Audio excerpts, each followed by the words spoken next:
Hi, Drayton. My name Hi, is Nicolette. Nicolette.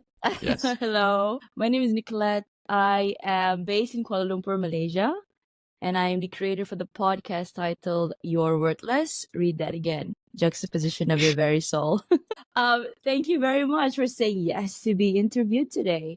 I don't know if you've read my profile. So my profile is talking a lot on self-worth, but why I wanted to reach out to you is because I myself I qualified as a chartered accountant back a few years ago, and I still very much hold that very close into my heart as somebody who wants to get the details of what the elite people are doing. When I read your profile, you are definitely the some kind of a subject matter expert in that field. So it is actually an honor to have you here. So thank you very much for saying yes. Of course, yes. I've heard a couple of your podcast episodes, and I think you're a great host. And I'm looking forward to our conversation. Oh, thank you so much. Okay, so as part of my ritual, I would like to read a bit of your introduction to our guest today, before we get right into the to business. Sure, yeah. So, so hi everyone. We have Drayton D'Silva here, who is the founder and CEO of Tower Hills Capital, a multi-strategy investment firm that he founded in 2023. So the fund's core strategy uses predictive analytics and performance attribution to build optimal portfolios for investors. His fund is backed by senior leaders from Point72, Goldman Sachs, Morgan Stanley, Barclays, and Novus. He coined the term recursive investing, which refers to an investor continuously pricing an asset based on both their own fundamental analysis and their forecast of the consensus. He also managed capital markets and credit risks at Sivo. I pronounced it correctly. He previously worked at Goldman Sachs, DRW, and the Central Bank of India. He is also an alumnus of London Business School. In all his past roles, he learned how to navigate markets, manage risk, and take advantage of opportunities in the market and economy. And yes, we will be discussing some of his learnings today. So welcome, Drayton. Thank you. Thank you. Yeah. Yes.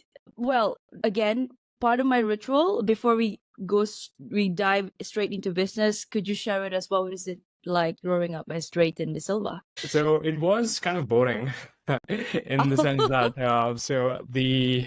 like, in terms of like the formal education, I honestly was pretty bored by it because I felt like I could do more, but then I was in like a public school, so I was always relatively understimulated. So while I would have good grades, I was always looking for more things to learn about. So I was always reading things. And I was like really curious. I would read about all sorts of things. I would read about biology. I would read about finance. I would read about literature, history, biographies. I would read about whatever I could. Um, and I would read some fiction as well because that's sometimes entertaining. And like every kid, you'd read about like Hardy Boys, the Goosebumps, those horror. Oh yes, I grew up with Goosebumps. Yeah, I feel like they're not I even got really 20, horror. 30 of them. Yeah, I feel like they're not even that scary. They're more like comedy as well sometimes, and like Yes. so thrill. So that was fun. So I would do that. So in terms of education, because I thought the formal what I learned at school was kind of boring and understimulating, that sort of just encouraged me to like explore more, and that was very useful. I like that part. And then in terms of like other upbringing stuff, it was pretty regular, pretty like thankfully it was like really safe and pretty stable. So I'm quite grateful that that stability allowed me to explore my intellectual interests and curiosities. And I was actually I was really into soccer or football, people outside North America call it.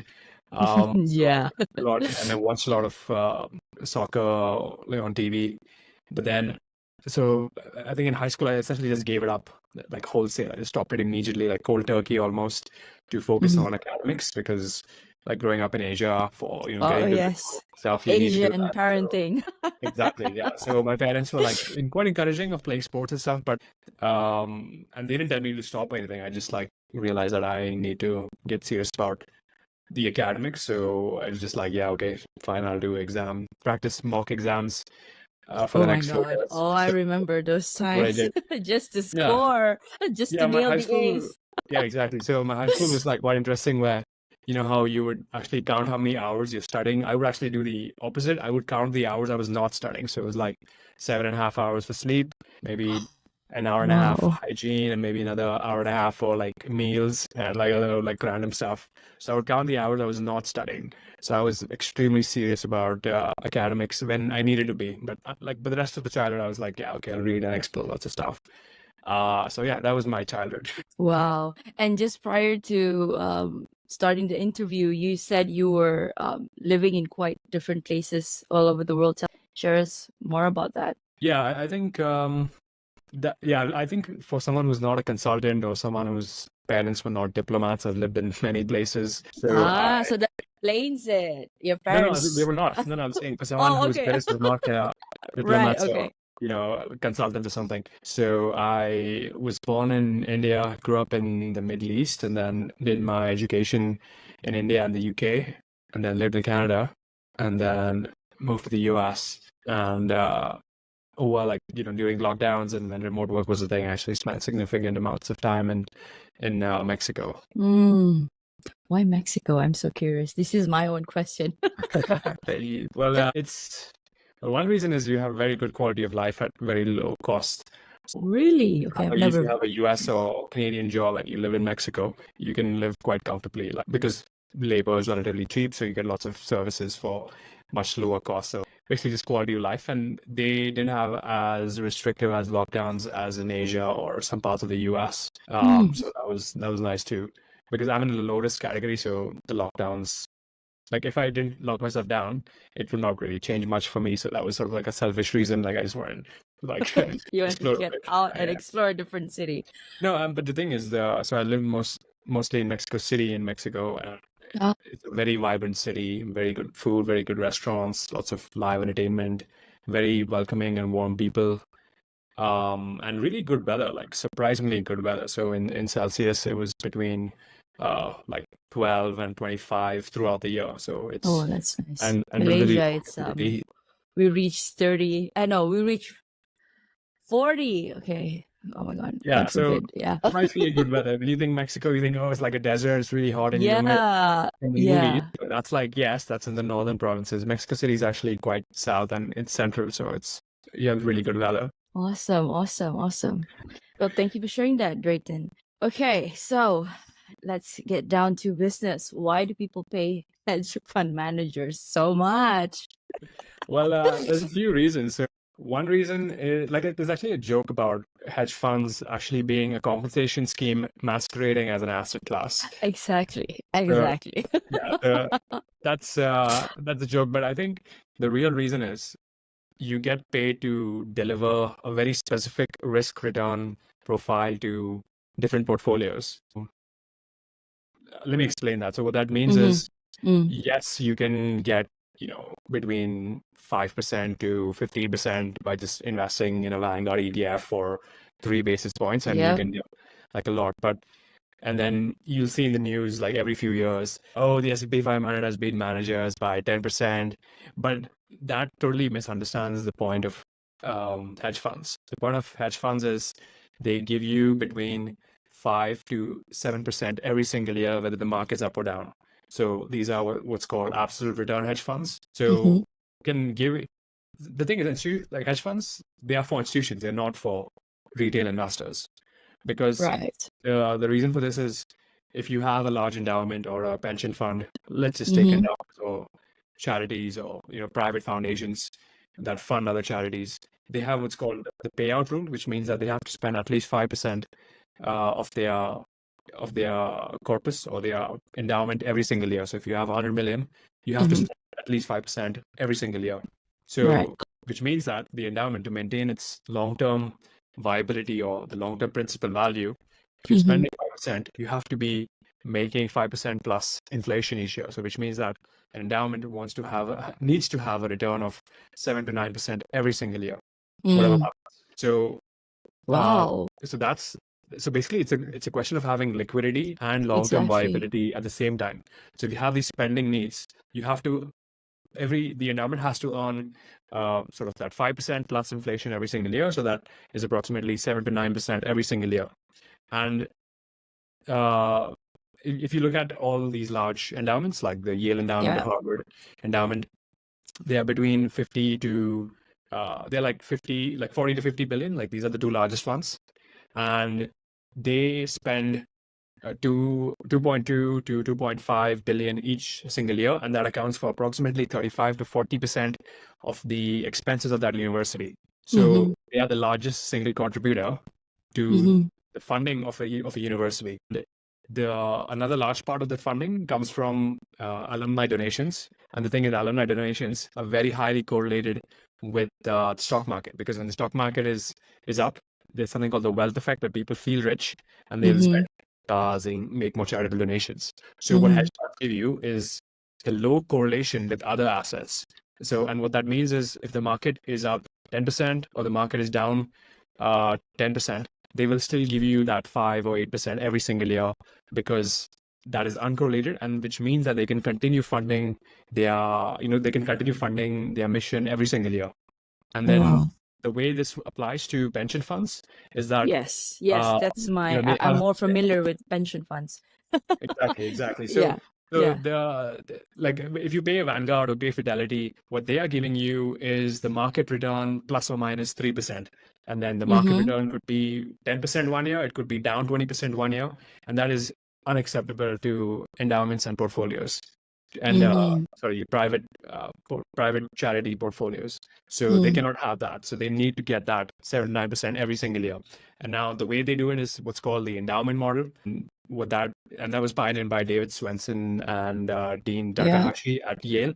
So what that is they put like 50% of private equity, venture capital, real estate, basically private illiquid assets, and then maybe 30% in public equities, and then the rest is like cash and fixed income, especially government bond securities. So basically long term, they'll earn high returns, 20-25% each year, but in the short term they make sure that they can still meet their spending needs for Yale or for Harvard or whichever endowment that they have, because 35-40% of the operating budget is the biggest chunk. So if you can give someone 10% each year with the plus or minus 2%, that is way more valuable than if you can give someone 25% with plus or minus 14% each year.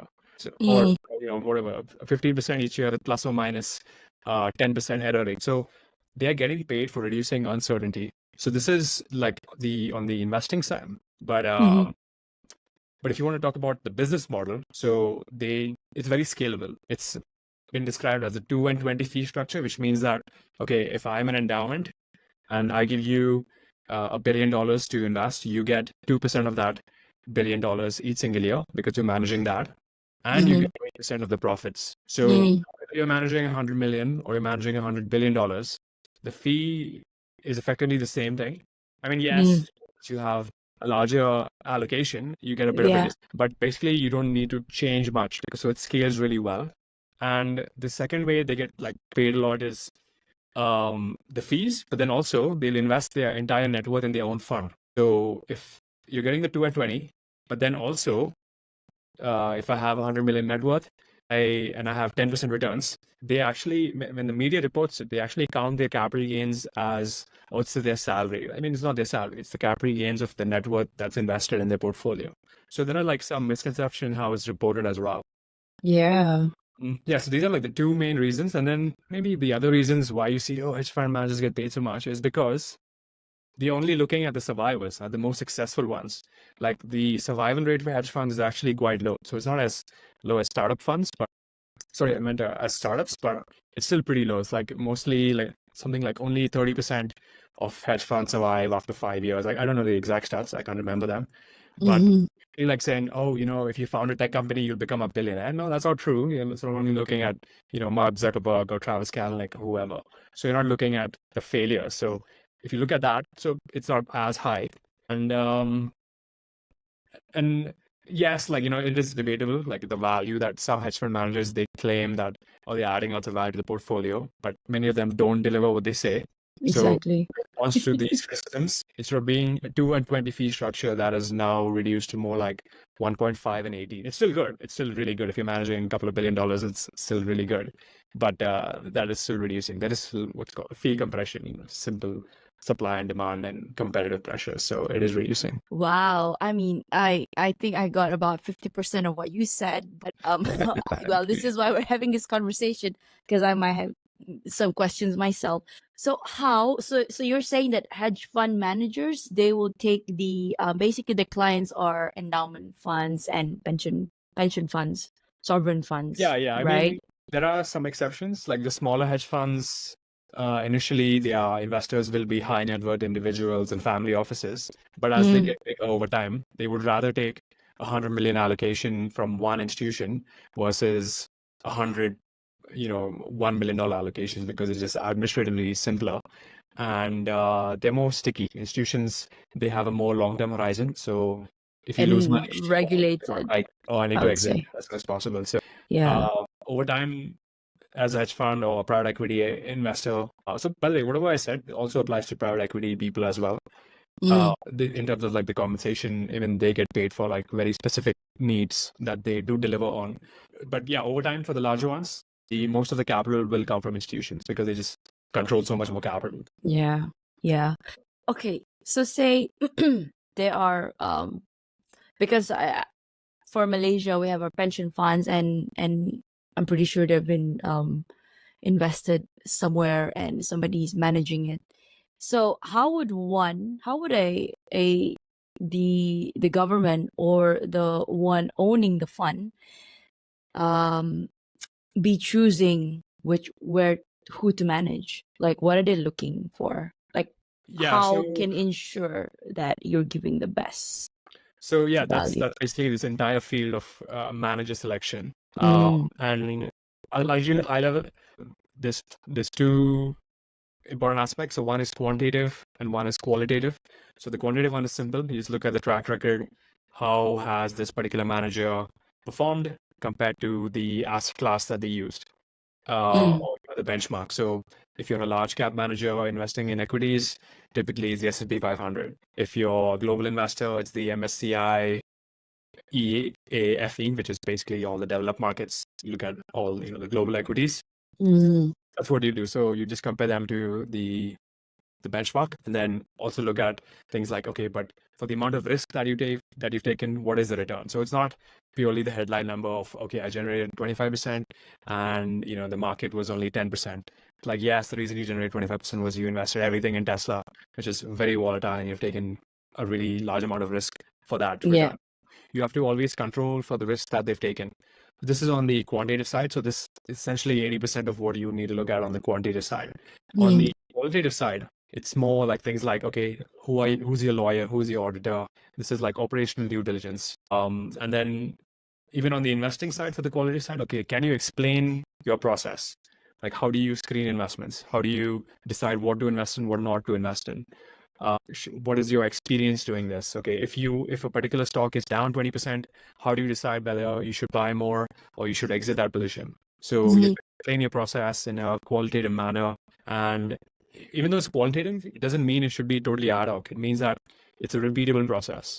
Like, because there are some managers who have even like a checklist, or they put their investment philosophy on their website saying this is like highlight what we do. And then within that, we have our own secret sauce and we have our own edge. And then, yeah, link to edge. Edge means what is unique about your strategy that gives you a competitive advantage over others with the same strategy. And then Yeah. source of edge is typically four things. What you can think of as the acronym BAIT, BAIT, which is number one is behavioral, second one is analytical, third is informational, and the fourth is technical. And most investment funds will have some combination of all of these. They'll have like one or two primary ones, or primary, secondary, but typically they have a combination of these. Mm. So Think. and the institutional process will be really long. So after you have like the basics, like for example, if you're running a equities fund and you're a large endowment, the endowment will say, okay, you have at least 500 million in assets under management. So then we can allocate 50 million to you, because no allocator wants to be less than like 5 or 10% of the LP base for that fund, because there's a concentration risk. Because if there's a very large allocator and someone pulls out, they don't get the fees, they can't pay the employees. It's sort of a downward spiral for them. For this, and then they'll have many meetings. Like you can expect anywhere from like 4 to 20 meetings with the manager and understanding the process and do the due diligence. Because you are stewarding, people like, either like nurses and policemen's pensions. You're entrusting that. Yeah. So it's a very intense process on the qualitative and quantitative side to entrust someone's like, pensions to someone else. So it's very regulated for the right reasons. I'm now curious myself. So for a not for a middle for an individual Yeah. with a considerable amount of asset or money, cash to invest in, I don't know, say, I don't know what is a good amount. Where do they go to? I know you're Yeah. managing, yeah. So But now for an individual, where do they go? so exactly. So the self-serving answer would be yes, give me all your money, I'll invest it. But that is absolutely wrong. I would say it depends on what you consider substantial. So I'll speak about the US context because I Yeah, think yeah. people listen to US American. context, yeah. So it makes like hedge funds only make sense once your capital is over like $20 million. And this is excluding your house and excluding, the expenses that you have for the next like maybe next couple of years. So Mm, the point of like if you want the answer of like when hedge funds make sense, that is a very mm, common answer because it sort of depends on how much you're spending, how many descendants you have, how much money you want to leave them, how much you want to give to charity, etc., etc. But if you want a simple answer of okay, I have after you have 6 month worth of savings for your working for your like just basic needs for your needs and your family's needs for the next 6 months, my like personal opinion would be to invest everything in equities in just S&P 500, find the lowest cost ETF, which is right, ETF. Okay. VO, which is Okay. our S&P 500. Vanguard, yeah. Actually, the cheaper one called the SPLG, which is the exact same thing, and that gives you that expense ratio is 0.02%. Well, the Vanguard are 0.03. Awesome. Yeah. And now I'll explain why. Mhm. Because like most like conventional financial advice will tell you that you should have basically your age. So if you're 30, put 30% in bonds and the rest in Mhm. equities. But I think that's being overly conservative Yeah. because if you think about it, like most people will have a job and that gives you a salary either on a bi-weekly basis or you're getting at the end of the month. And if Mhm. you think about it, that is effectively like a bond stream of income. That's a fixed income stream. So you Mm. could get tired and you could get or you could quit your job or your company could collapse, etc., etc. But generally you'd probably find a job in like 3 to 9 months. So let's say you have enough capital to cover that living costs. Mhm. What you should be doing is because you should essentially consider your net worth and not just your financial assets. So if you think about it, and the real question is when you're asking where do I invest in, the real question you're asking is how do I maximize my net worth? Yeah. So if you want to think about net worth maximization, you have to Mhm. actually think of yourself as a conglomerate. And maybe conglomerate is a too fancy term, but basically you have to think of yourself as two different businesses. So the number one is you are the chief investment officer of your financial portfolio. So that's Mhm. what people then ask about, okay, where should I invest? Yeah. And the second business is actually you are the CEO of your labor capital or your intellectual capital, meaning your job. Mm. So you have to make decisions to maximize your net worth. So by thinking about both these two businesses, your financial assets and your career capital. And the way to think about your career capital is it's sort of Same rapidly for going to keep falling over time. Like let's say you graduate at 21, 22 from college, and then you work until you're 60, 63, whatever, and you basically run out of time. So over time, your net worth keeps dropping, but then you always investing your savings, so your financial assets keep going up. So Mm. it manages such that over time, your net worth keeps going up. So what that means is in terms of your financial portfolio, just keep it simple. Just put in S&P 500, just do dollar cost averaging, do the basics. Mhm. But in your career capital, you should be making decisions like a growth investor. So you Mm. should choose roles where you think you have a fast chance of promotion, work in industries which are growing. So work in tech or finance, build skills over time, negotiate job offers like stronger because pretty much like if you put all this effort into your financial assets, right, you might get over time something between like 0.25 to like 1% improvement in your investment returns. But then if you Mm. put all that same effort, all that brain damage that you have and actually improving your Yeah. skill, growing your professional network, Yeah. you're Yeah, way better off yeah, on a that's true. like yearly Mm, basis, and you have much more control over it, and it is more satisfying. It's like okay, yeah. imagine, like, I think you had a guest earlier and I heard him speak. It's like basically, oh, you should build real estate assets. So Mm, instead of doing that, instead of having like this really boring job that you hate and you're putting like 8 to 10 hours each day, and then you're spending a couple of hours each week, doing real estate, which you find fun, or maybe you don't. What if mm-hmm, you actually made your life more fulfilling and had a good job and you were growing and you're using your strengths, and then your financial assets take care of itself because you've done the basics right? So mm, I think, like, my perspective is you should be net worth maxing and focusing on your strengths and skills, and let your financial assets like take care of themselves once you've done the initial setup. So mm. that is my thing. Even though I should say, oh, you should just give all your money to hedge funds, and I don't think that applies for everyone. They have like very specific needs, and I'm not here to what's called talk my book. So, which means like basically talking about is if a hedge fund manager owns, let's say, lots of Nvidia stock, he's going to say, oh yeah, everyone should buy Pitch, Nvidia because it pitch works out. and buy this. Yeah, yeah. So it's like not Okay. I don't think that's good advice. I feel like people should sort of do the basics and focus on their career, which is where Mm, most of their net worth is going to come from. right, right. Thank you.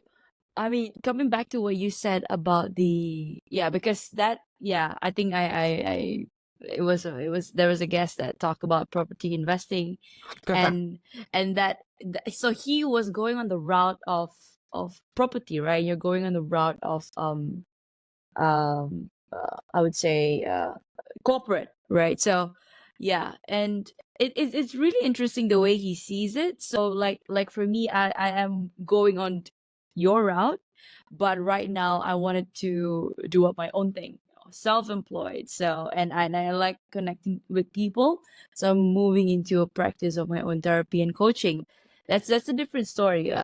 But to be honest, it is all still connected because somehow financial, we still live in a 3D plane, so we still need to pay rent and eat. So Yeah, yeah, exactly. So you're investing in yeah, your career capital business, right? So I don't necessarily mean just yeah. your full-time employment. You could also have side hustles, you build other streams of Mm, income, as opposed to just focusing on, financial assets or, real estate investing.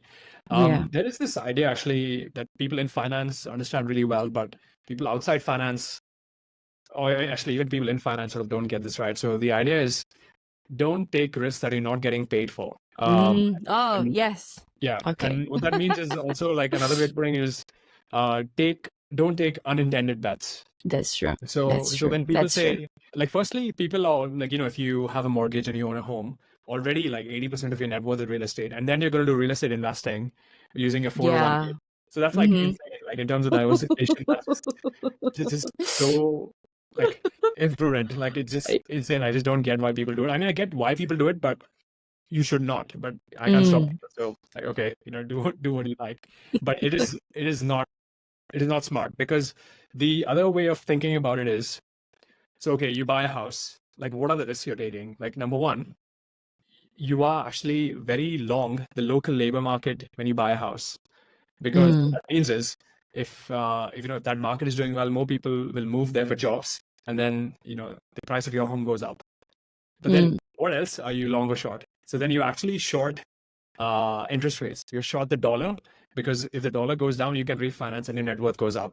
Well, if you are, because you're short interest rates and it goes up, mm. it moves against you, because Right. mortgage rates go up and you pay more on your mortgage. And then Mm, similarly, you're actually also long lumber and concrete, because if it becomes more expensive to yeah. build another house, the cost of your home also goes up. So now, of course, like, not everyone thinks like this in terms of like financial terms, but basically, when you buy real estate, it's basically all the wealth and all the returns from real estate come from two things. One is leverage, meaning you're just taking on so much debt, right? Because the bank will give you Yeah. 80 to 85% of the value of that asset. Um, so even if you have like a 2% return, but you're like, 4x levered, so your return is like 8% or 10%, depending on how levered you are. So so that's like one part. And the second part is basically tax loophole. So there's something called the 1031 exchange in the US where if you exchange one real estate asset for another, and you do it within like a 60-day period, you don't pay taxes when you dispose of the previous asset. When you flip it. Oh, That's what it means. But what right. people don't realize is like it can go down. So if you can hit the capital loss of or you can just hold. But the thing is with real estate, there's another concept called volatility smoothing or volatility laundering, where it's like laundering. That's a strong word. no, but it is true. Like it is strong, but for Okay. the right reasons. I'll explain why. So let's say you have a house that's worth $1 million when you bought it in, let's say, 2021, and then the housing market goes down. And then when you go and try to sell it, you're only going to get, let's say, 700,000. But the thing is, if you don't sell it, you don't lock in that loss. And then you just wait for 5 more years and then sell it at 1.1 million. So did you say, oh, okay, but then the real estate index, it only counts houses that have been sold. So if no one sells it, it doesn't show that the value has gone down. That volatility never goes down. It's always like flat like that and then goes up. So that's basically laundering because you're masking how volatile the risk is. So another way of putting it, like I like putting it, is Schrodinger's risk, like Schrodinger's cat. So if you don't check the box, you don't know whether it's dead or alive. So similarly, if you don't sell it, you're never going to crystallize that loss. So this is another game where people in real estate and private assets play. Where they sort of, if you don't sell it, it's basically called marking to model. Or you can, if you want to, as opposed to marking to market, because if you want Apple or Nvidia, Netflix, you can just look at the stock price. That's the price you're going to get. You know very readily that there's a market price for it. But in real estate or other private assets, it's marked to model where you have this appraiser, or you can just do it yourself and say, oh, the price, the stock market has gone down 30%, but actually this asset is only gone down 5%, and no one would. Sometimes that's called mark to fantasy, because you can just make up whatever value that you want. So that's why people call it volatility laundering, because you can say, oh, it never goes down. The real comparable for real estate is actually real estate investment trust, because basically what that is REIT. Commercial assets, the best real estate, and then you can check the market price for that on a daily basis, and that is way more volatile than equities. So is it more likely that the REITs are real, or your house price, which you marked to fantasy, is real? So if you look at REITs, it's like people say, oh, real estate always goes up. No, but just look at REITs. The price is way more volatile than other types of equities. So the reason it's not as volatile is because you're not telling the true price when it goes down. Wow. Okay. You just gave an insight there. Okay. So whoever that's listening, they'll be thinking twice now. All right. No, we talked about long selling. My question, what are the benefits of short sellers? So there's a I know there's that armor, but it's kind of cool sometimes. If you do two, you get this like massive explosion really? that comes. Oh wow! Oh yeah, I found out just 2 days ago, and I guess it's like he can do like this, and okay. Sorry, yes, you were saying. So the thing is with short sellers, the way I see them is actually the watchdogs of the stock market. So what I mean by that is the way they get paid is when they contribute new information to the market, and they get rewarded for that. That's like the high level. And what that means is the sort of canonical example of that is Enron. So Enron was a fraud. They were like, cooking their books. They had these off-balance sheet special purpose vehicles where they were, just have actually like fake returns. They just like lots of the accounting stuff. And the person who actually conveyed this information that they were cooking their books to this reporter named Bethany McLean at Fortune magazine was a short seller named Jim Chanos. So he figured out, him and his team figured out that, they are like lying about a bunch of things. There's lots of questions because they didn't have any inside information. They're just like looking at the public markets and their public financials. They're like, no way this makes any sense.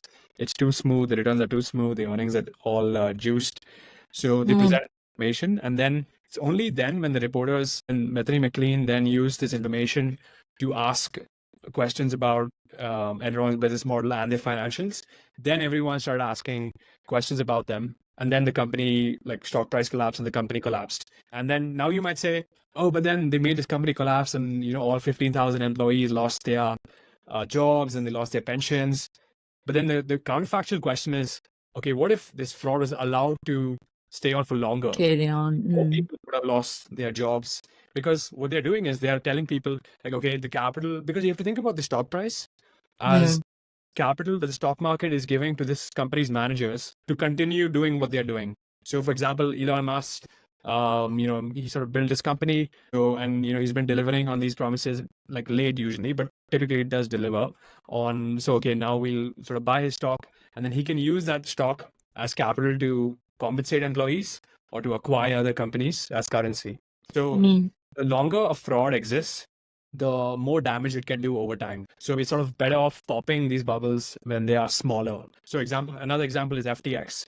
So what if FTX was actually allowed to become a massive US exchange, and they actually had plans to, in addition to crypto, also do stocks and derivatives, etc. That would cause damage, like what about 15 billion, I think, the impact. So basically you have to have people questioning different business models. That's one part. These are like the short sellers that actually find and then give more information about frauds in the stock market, and they get rewarded for this. So that's like one part. The second part is less exciting, let's say, because then they realize that, okay, this company has too much capital, like the stock price is way too high based on the economic fundamentals. So we think it should be short. So this basically just prevents companies from getting bigger than they need to be. So you're actually then directing capital from them to companies that are undervalued. So there's one type of trade which is called a pair trade or relative value trade. Now let's say Nike should be $100 billion company and Adidas should be a $50 billion company based on economic fundamentals. But then let's say Nike becomes $110 billion because of whatever reason. Some people are excited, some people are overvaluing their, let's say, new endorsement with this new athlete. So it becomes $110 billion, while Adidas stays $50 billion. So what short sellers will do, or basically most other hedge funds, is that they will short Nike because $10 billion, and then they will buy Adidas. So you want the value to converge over time to the fundamental values. So that's basically a sort of capital allocation piece where you think that, okay, this is overvalued relative to this other company or relative to the market. So then we'll short this other company. Averaging in some sense, I would say.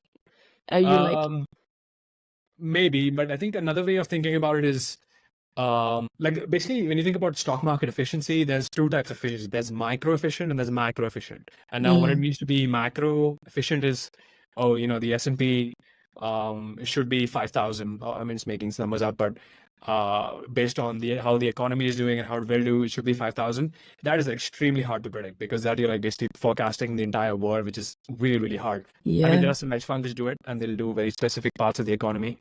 But it's actually easier for hedge funds and other investors to focus on the micro efficiency. So this is what I told you. So relative to Nike, Adidas should be 50 billion, or relative to Coke, like if Coke is, let's say, 250 billion, Pepsi should be 225 billion.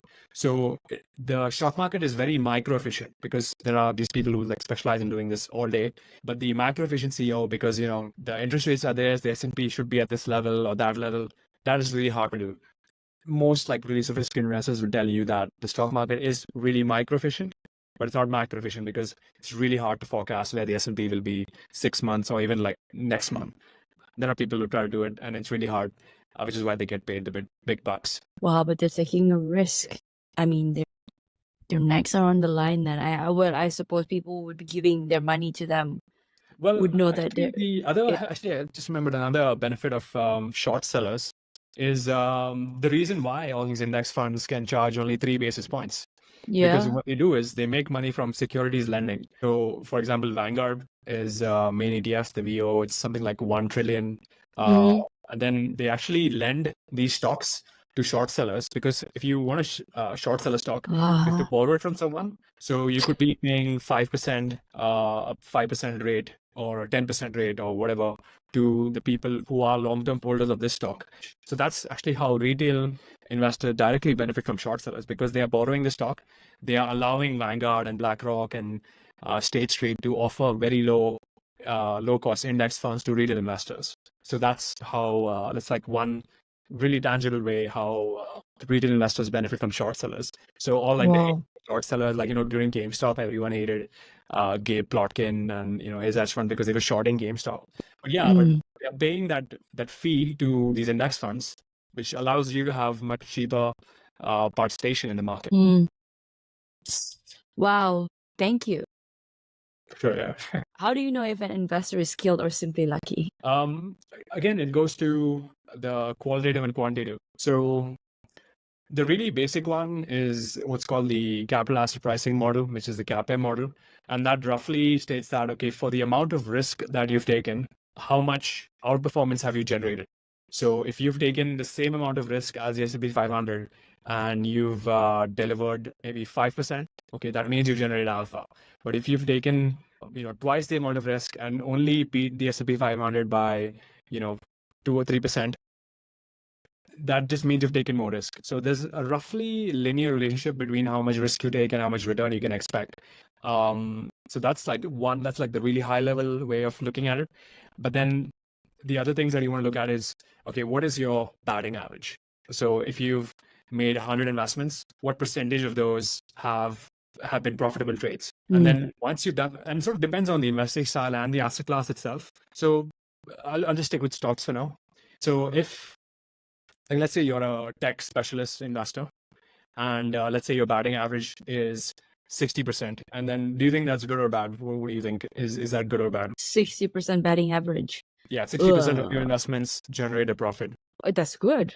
The heck? No, that was a trick question. So 60% might seem like a lot, but the real question you have to ask is compared to what? So what percentage of Right.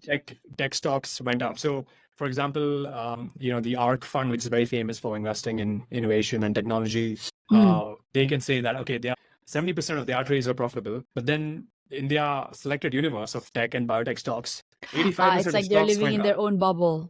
Yeah, so you have to compare it to the benchmark. Right. So yes, you have to Right. compare the high level returns. So if the Mm. benchmark returned 8% and you deliver 10%, okay, sure, you might have outperformed by 2%, but how much risk have you taken? So that's typically defined as the standard deviation of the volatility. So that's like one way of looking at it, but it's always typically considered incomplete. So you look at, okay, what was your portfolio concentration? Did you invest everything in just Nvidia or just Tesla or 3 or 4 really risky biotech stocks? So was it worth it? Yes, it might have worked out for you, but if you try it again, it might not. Yeah, it might not.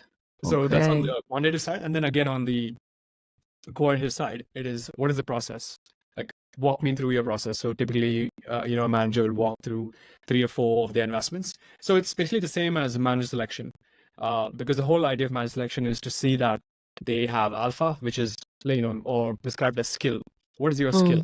Like, where is your performance coming from? Explain your process. And sometimes you might have a really amazing process. It might sound really brilliant and intelligent, but then, okay, let's see your 1 year, 3 year, 5 year, 10 year track record and see if actually your process is working out rather than just sounding really smart.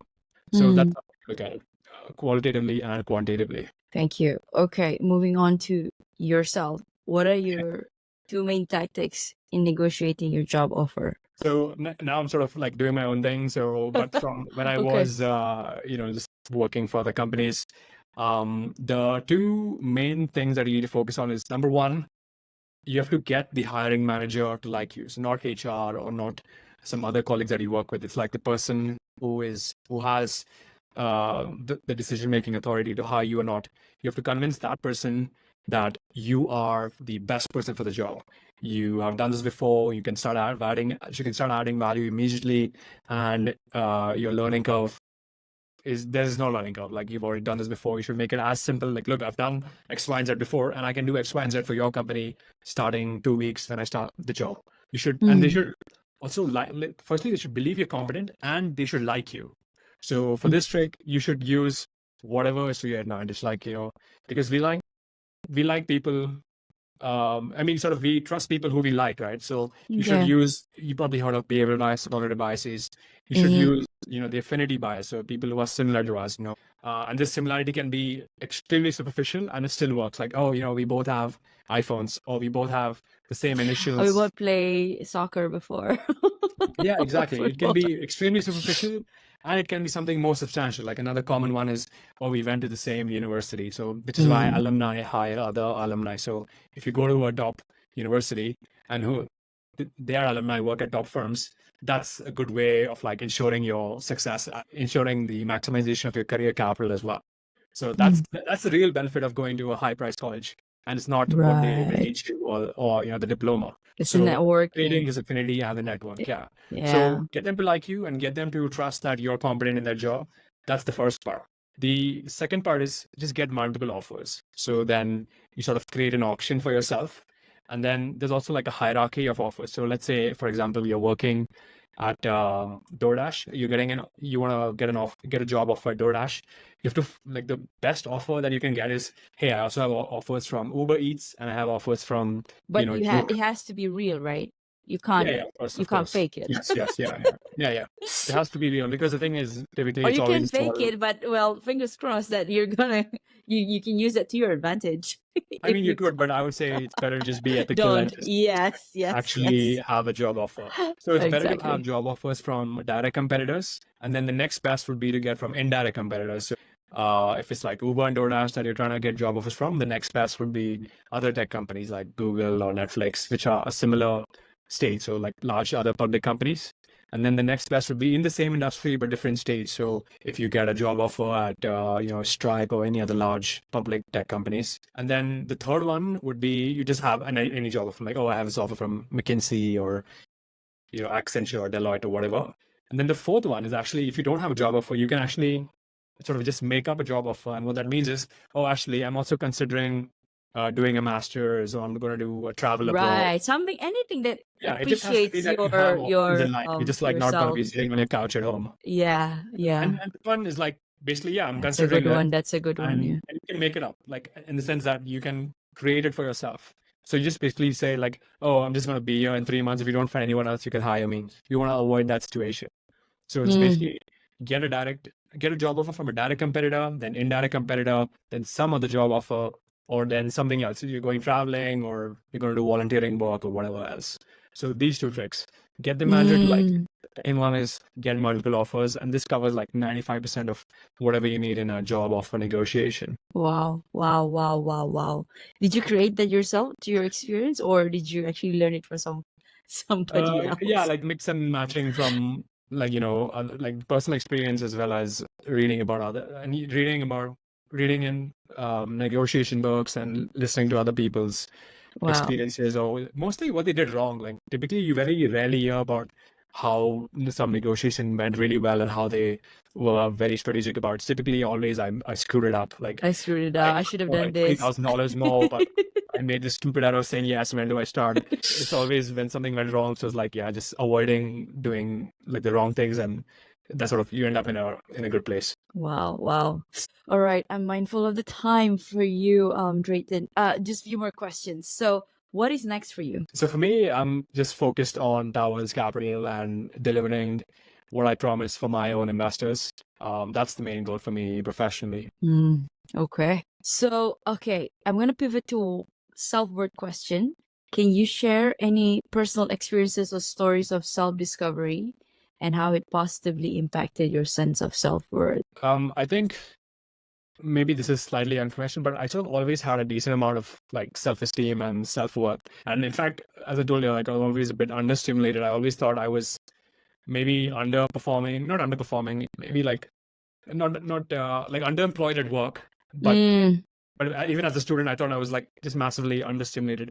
I could do more. So I was always seeking out more challenging, like, hobbies and trying to do more interesting things. So I've always felt I could do more, but I had this like nagging feeling, but I didn't really have any proof that, oh, actually I can do better, I can do more. Yeah. And this sort of changed when I did my master's. So I went to London Business School, and you had students from elite universities across the world, from China, Australia, US, UK, like Oxford, Cambridge, everywhere. And I saw that my grades were comparable to them. I was participating in class, and the grades that I had was quite comparable. And then soon right after that, I started working at Goldman Sachs. Within like 2 or 3 months, I was speaking to people who were like actual billionaires, like managing billionaire portfolios at some really sophisticated hedge funds and sovereign wealth funds and endowments. They valued my opinion, so I could see that even with my other colleagues, that they valued my opinion and what I had to contribute. So I was like, maybe I am good and I can deliver value, even despite not going to like a world-class university. So for my undergraduate degree, so that sort of gave me a lot of self-belief, and I didn't have a chip on my shoulder, but if I did, that sort of quickly dissolved away because I sort of became, it was in these elite circles and I could go toe to toe with them. So that was a good sort of realization, and that helped me a lot. Essentially, just believe in yourself and just go out there. No, but that's the thing. I sort of believed in myself from the beginning, but I didn't have any reason to believe in myself because like I'm not achieved anything. Like what have you done? Like why do you have so much self-confidence about when I was in like a very tough, high pressure intellectual environment, and then I delivered my I had top quartile performance reviews in all my performance reviews. So I was like, yeah, okay, maybe I do know something, and my self-belief is justified because if you have self-belief and you don't have confidence, you're just like arrogant and delusional. But I was then able to justify my self-belief because I was able to compete and add value in a professional setting. Wow, thank you. So yes, Drayton, what is your heart's greatest wish? I sort of thought about this question, and I think the best answer I could come up is I want my friends and family to be happy and healthy physically, mentally, spiritually, emotionally, and the same for myself. So nothing very exciting. It's just really simple. I just want my friends and family and myself to be happy and healthy, I think, and content. I think that's like that's what I can think of. Yeah. Thank you. I think that's a very honest answer. Thank you very much. So do you have a mantra that you live by? Yeah, a few, and I try to live by it, and I sort of need periodic reminders because I always forget, day-to-day grind, etc. So I think one is you can't be normal and expect abnormal results. That's one. Or another way of putting it is extraordinary people get extraordinary outcomes. So if you want something to Extraordinary. be superlative, you can't do average things. Yeah. So that's Awesome. one thing I live by. So if I sort of see myself doing like, oh, how do I do this? Like, yes, until you reach a baseline level of competence, you should just, copy others and look for best practices online or from your colleagues or whoever else. But then after you reach that, if you want to go take it to the next level, you have to do extraordinary things or you have to be different. So that's something that even I need periodic reminders. And then another one is believe in yourself and then act like it. So everyone says, yeah, have self-belief, blah, blah, blah. But yes, you should act on that self-belief. So a question to ask yourself is, okay, if I had, 10 on 10 self-belief, or someone in my position who was extremely confident, what would they do if you want to externalize it or, have an outside view of what to do in that situation? Because you're sometimes just too close to the situation because you can't read the cover of the bottle if you're in the bottle, right? So think about, okay, like, what would someone else who had amazing self-belief do? But basically the mantra is believe in yourself and then act like it. Wow. Thank you for that. So is there anything that keeps you up at night, or do you sleep well? I sleep quite well. What keeps me up is like I like to sleep when it's cold. Like I like it like 16 or 17 degrees Celsius. Oh my God. So I like it really cold while sleeping. So that like any sort of heat keeps me up. But if you're asking what I do stress about, not really, to be honest. Like it's mostly just, because my sort of mantra is in terms of like risk management, in terms of both like, the financial assets as well as careers, don't do anything unethical or it's even, don't go close to the edges legally or ethically speaking. Insure all catastrophic risks. So like I have home insurance risk, auto risk, life insurance, etc. And that's sort of, then everything else I can handle. It's not a big deal. Like you have this self-belief and you're sort of optimistic that whatever life throws at you, you can handle it. So it's fine. Like, yes, there are lots of things that suck in my daily life, but it's fine. I can deal with it. So it doesn't stop me from sleeping well. Thank you. Right. The last question. If you could create a quote right now for you to leave to the audience listening and the world as your legacy, what would it be? It would be, you are always one decision from changing the rest of your life. Wow. Thank you so much, Drayton. I think you've certainly shared a really, really great insights onto the investment world. And I think my audience and whoever is going to be listening to this podcast would greatly benefit from that. And the part on your real estate, I never really thought it that way. And I think it would make them think twice about what to do. And I think still the key is to try and minimize as an individual, myself, just minimize your the expenses and then try to maximize in a way that you're talking on your financial assets return as well as your self investment, because I always believe investment in self is something that you can never take away. Yeah. I would just sort of slightly caveat that by saying minimize your fund expenses. Yes, sorry, And minimize fund expenses. yeah, because this was a mistake that I made. I was overly miserly early on in my career. I was like, I need to save everything, and the FIRE movement is quite popular as well.